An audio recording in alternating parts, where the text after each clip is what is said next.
Hello everyone! Welcome back to my channel. Ako nga pala si Lola Emma ng Going Green Grandma Channel. At today's video, magtatanim tayo ng hanging plant dito sa ating hanging basket. Ilalagay natin dito sa harap ng gate. O kaya basta dito sa harap natin sa FPT. Kasi nabawasan ko na ng dahon yung ibang halaman ko dito. Kaya pwede na tayo maglagay ng mga hanging basket o hanging plant dyan sa labas.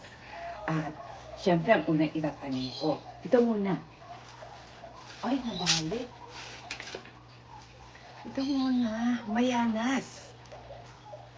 Hindi ko lang kasi alam ang mga varieties ng mga mayanas.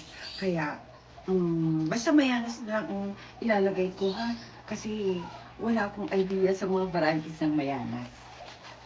Medyo mataas yung pinaglagyan ko kasi pagka dito masyadong mababa, tatama na yung ilalim ng ating hanging basket dito sa may bintana. Dito ko lang inilagay sa ngayon dahil para nakabintin siya agad. Yan. Ang daming ugat. Ang mayanas kasi daling buhayin, pero madali din ito mag-mature.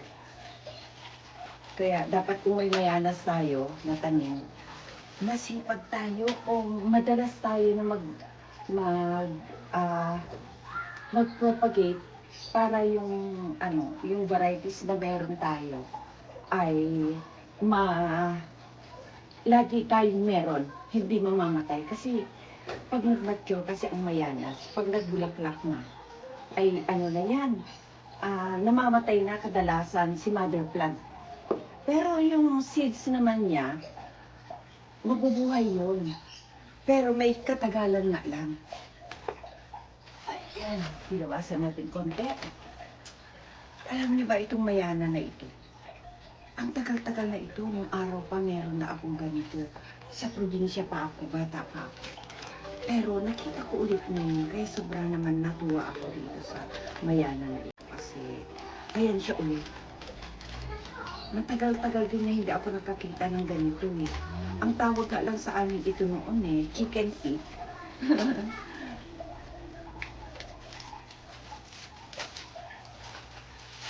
So, ang dami din niyang ugat.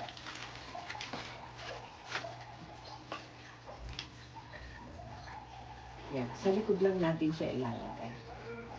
Medyo babawasan natin yung lupa para may space yung ibang halaman. Maliit kasi yung basket ni Lola. Na kahit ng kurutin natin o balikin natin yung sanga, itanim natin, agad mabubuhay yan.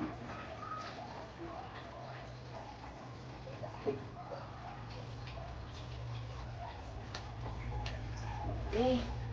Tapos, ilagay naman natin itong isa na ito.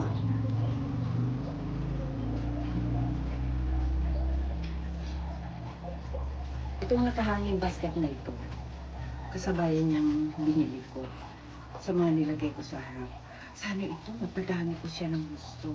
Kasi, nag-uugat na yung kanyang mga sanga. Tapos, as in, gumagapang siya talaga. Ang ganda-ganda ng bulaklak. Ayan, hindi ko rin alam ang pangalan nito. Comment down below naman kung alam niyo ang pangalan nito.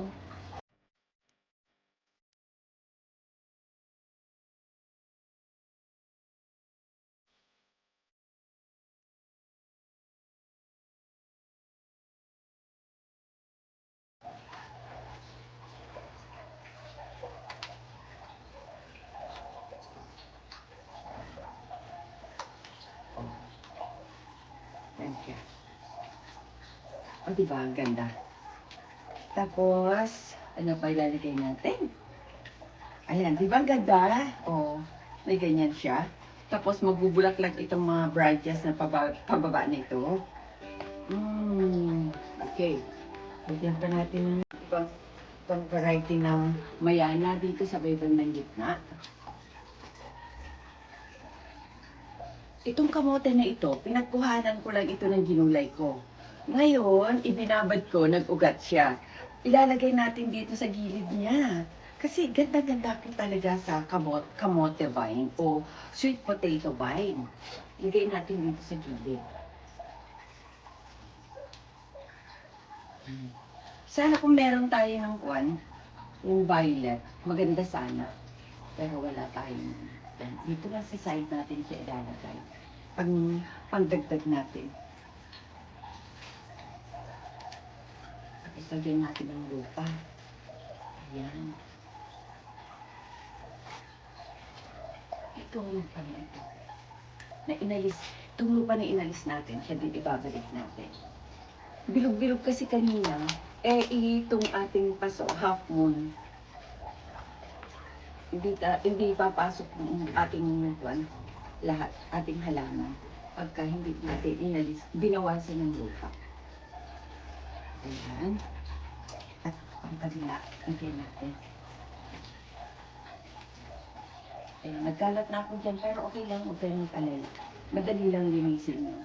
Madali lang para kay Lola, pag nilinis.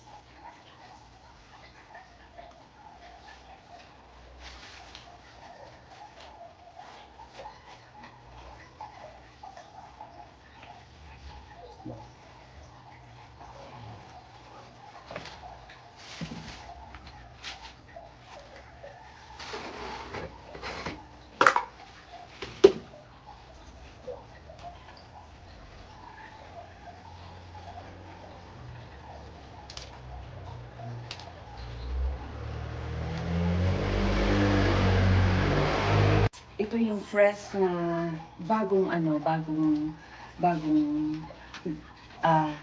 ating mix natin. Yun ang idagdag natin sa bandang ibabaw kasi fresh pa ito. Baga bagong mix lang.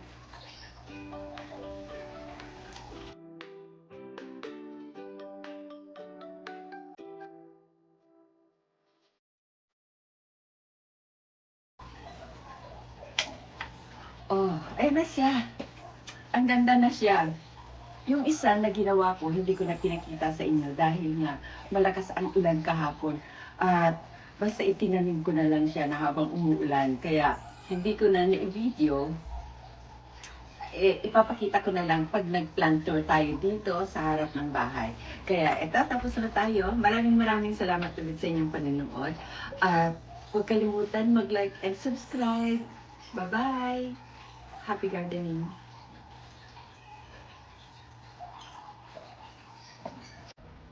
Yan na sila.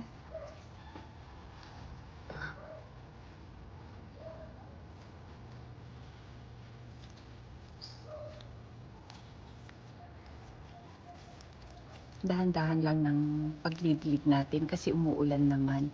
Medyo naaanggian naman dito. At yan, medyo umaawas yung tubig. Okay lang yan. After 1 month, gaganda yan. Kasi yung mga bagong tanim, lalo na yung octalis, babangon yan mga yan. Ito naman yung itinanim ko kahapon. Ang malakas ang ulan. Hindi ko na nakuhanan ng video. Pasensya na kayo.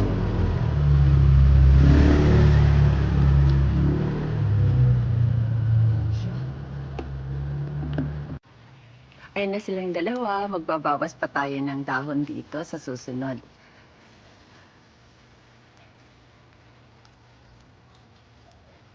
Maraming salamat ulit sa inyong panonood. Sana nagandahan din kayo at may natutunan kayo. Bye-bye! Happy gardening!